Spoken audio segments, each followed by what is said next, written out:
Back with day number 7, Legay is going to tell us a little bit more about the three kings.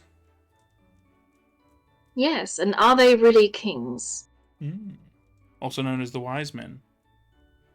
Yeah, right, the wise men, exactly. And also the three magi, or magicians. So magi is kind of the same as someone who's knowledgeable, but also a bit mysterious. So they're mentioned in the New Testament, in the Gospel of Matthew. And he only says they're from the East, and they came to see the new king of the Jews. They don't really have their solid identities yet. So that is something that doesn't happen in the Bible, and we're not given any names. When Matthew says they come from the East, then that is most likely Persia, because, Persia is pretty big at that time, and it stretches from today's Syria to India. And look at a map, that's a big chunk of the Middle East and Central Asia. So the pre-Islamic version of Persia at that time was a super ancient civilization related to Sumer, which is much, much older, and Babylon, which is also older, which landed on Persian territory when the Persian Empire came up. Persians at that time were very well versed in astrology and astronomy. And we've already talked about something like that when we talked about chemistry and alchemy in the video about the Utsurubune. Because this is a system in progression. So you start with something like astrology, and astrology is the part where you make horoscopes, you look at the stars, you try to find out what they mean for your life. And then after that, you develop a more scientific version that is astronomy.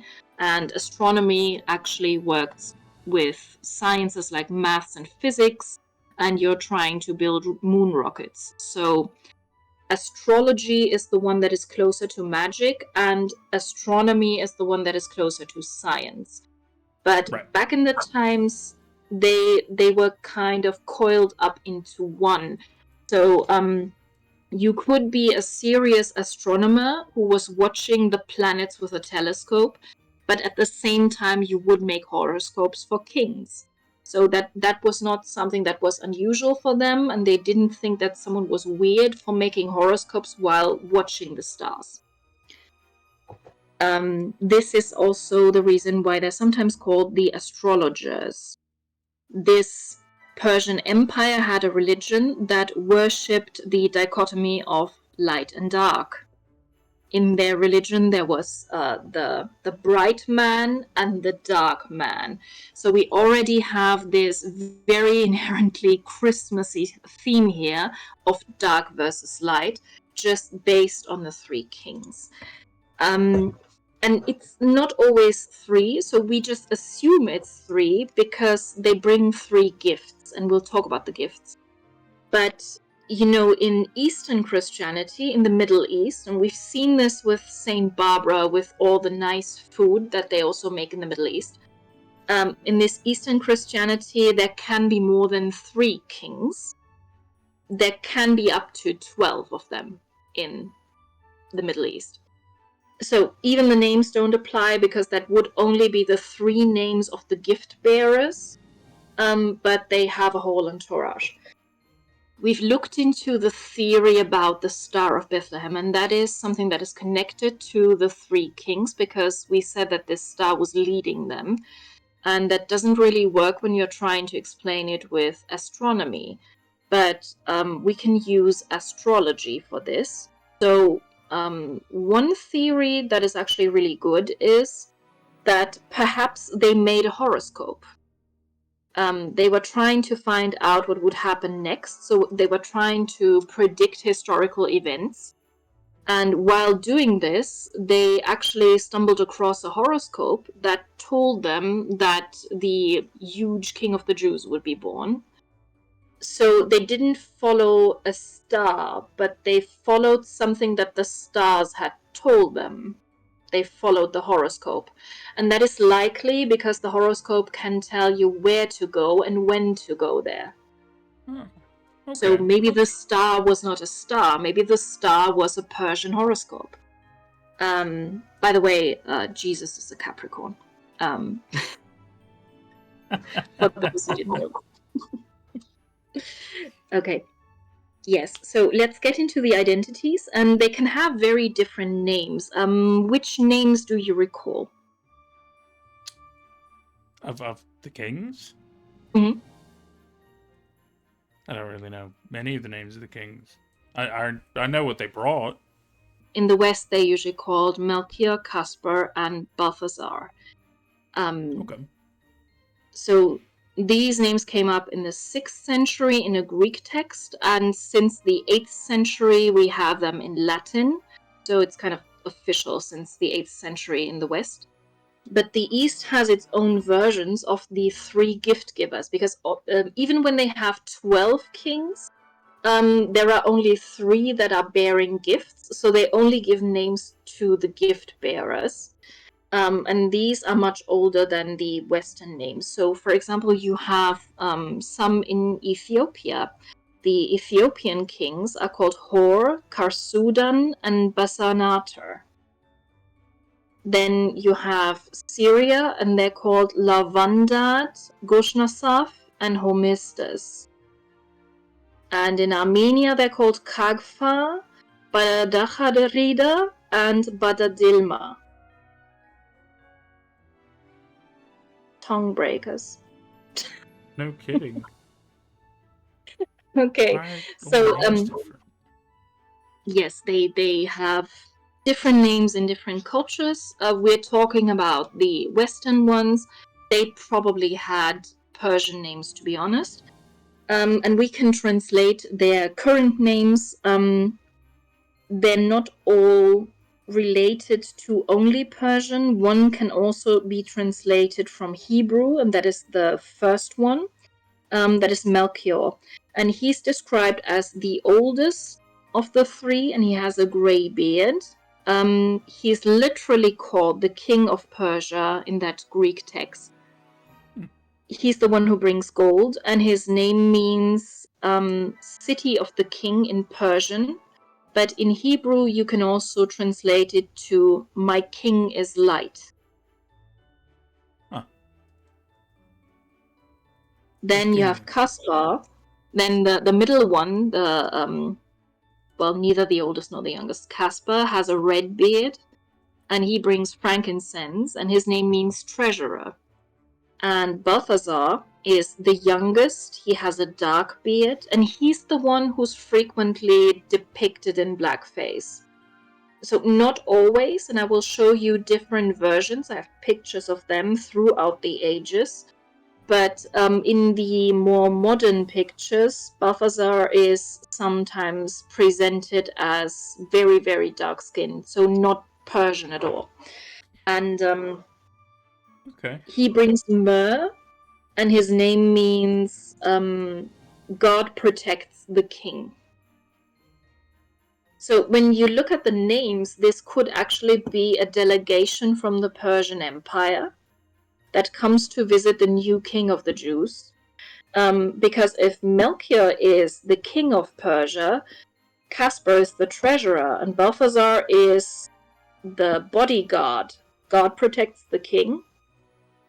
Then that would be the head of a delegation, the king with his treasurer and his bodyguard. Where to make new friends, of course. Smart diplomatic reasons. So that checks out. And I don't know what it is like with the other 3 kings in other cultures, whether these names also translate to something like that, because I can't translate them. But with the original names, well, the Western original names, that is rather easy. We're almost through with the 3 kings. There is one more interesting thing about them, and that is the meaning of the gift. So the gifts are gold, frankincense, and myrrh. And do you have any idea what you do with frankincense and myrrh? Not really, no. So the king of Persia obviously brings gold, and gold is a gift for a king. It's a symbol of royalty. Frankincense is incense, and that is also used in Asian religions like Buddhism, for example, Hinduism. So frankincense or incense in general is something that you burn for the gods. So it's a symbol for worshipping a deity, which makes sense, son of God and everything. It's used in religious ceremonies all over Eurasia. Everyone who can get it uses incense, not sorry, not always frankincense, but some sort of incense. And I'll show you. I'll upload the pictures. Okay, myrrh is very, very tricky because even people who know the thing with the incense don't know what happens with myrrh. Myrrh is a symbol of death. It's used for oils. So Balthazar would have carried a little flask. He wouldn't have carried a box with it because it wasn't transported in a box. It was an oil. It was sometimes used as an anointing oil for new kings, but it was even more than that used to embalm the dead, and specifically high-ranking dead people. So it's used for mummification, for example, this myrrh oil. And these gifts make perfect sense. They are a setup for the whole story of Jesus Christ. Royalty, worshipping a deity, and death. They are three gifts for the divine king who is meant to die. I think it was in their horoscope. That's why they did it. Exactly. So we agree that the Star of Bethlehem was actually a horoscope. It makes so much sense. This is all making so much more sense with it being a horoscope. Absolutely. Yeah. Yes, and the gifts are very fitting. So when you know what the gifts mean, it makes absolute sense. Yeah, that does kind of paint more of a picture. That's interesting. Okay. Let me show you where their bones ended up. This is the largest medieval building in the world. It's the main cathedral of Cologne in West Germany. And it's also the one that has the longest construction time because they started in 1248 and they finished in 1880, which means it took them over 600 years to build this. Damn. And it was because the city is extremely corrupt and they kept running out of money. I get that. This has a shrine in it with the bones of the three kings. So, if you ever want to visit them, that is the shrine in the main cathedral in Cologne. That's where you can find them nowadays. And that's almost it. So, and you can see that they're all kind of the same color in these pictures. So there are different pictures where one of them is very, very dark skinned, and in some cases even has clearly African facial features. Here you have a nice overview over them, what they looked like. And it's not in English, I think it's in maybe Italian or something like that. So the names are similar enough. And then you have the gift.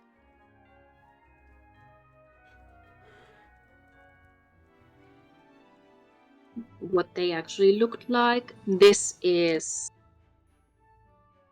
their way from Persia. So Susa was a capital of the Persian Empire. They came through Babylon, and they went through the Holy Land. This is probably the way they took. So to show you how big this is, here is the Persian Empire at that time. So they were still in the Persian Empire. They were not traveling outside of their own empire. Wow.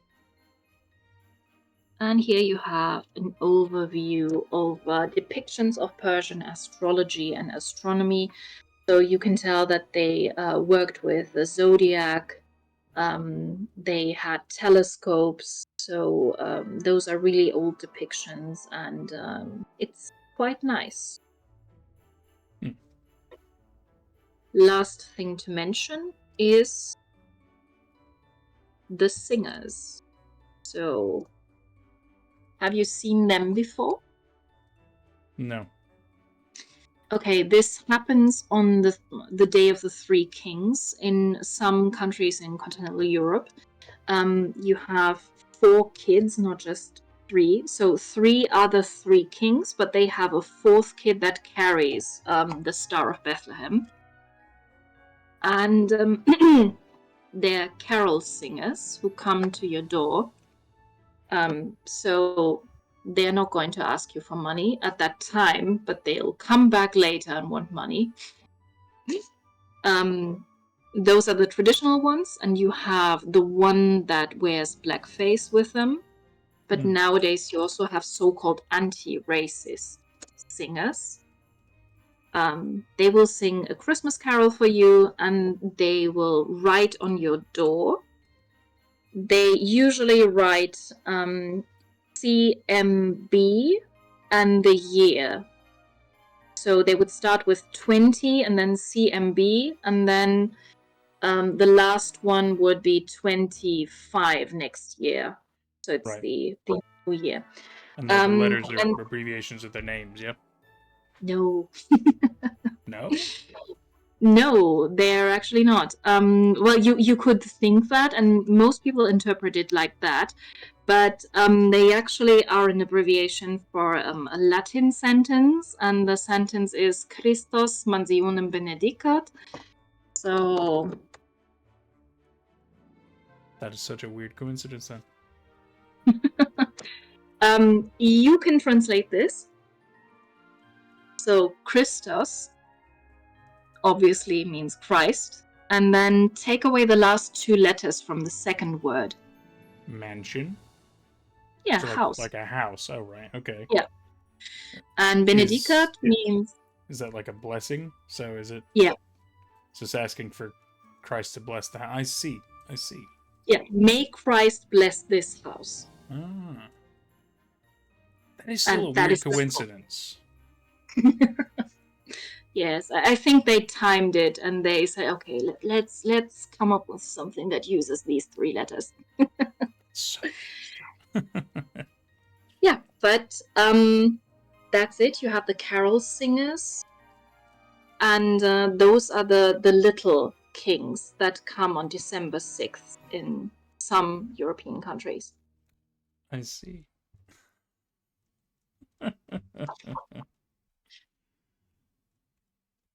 Well, how about that? Day number 7. The 3 Kings. Thank you so much to my YouTube members and Patreon members for all the love and support. It's thanks to people like you that we can keep growing.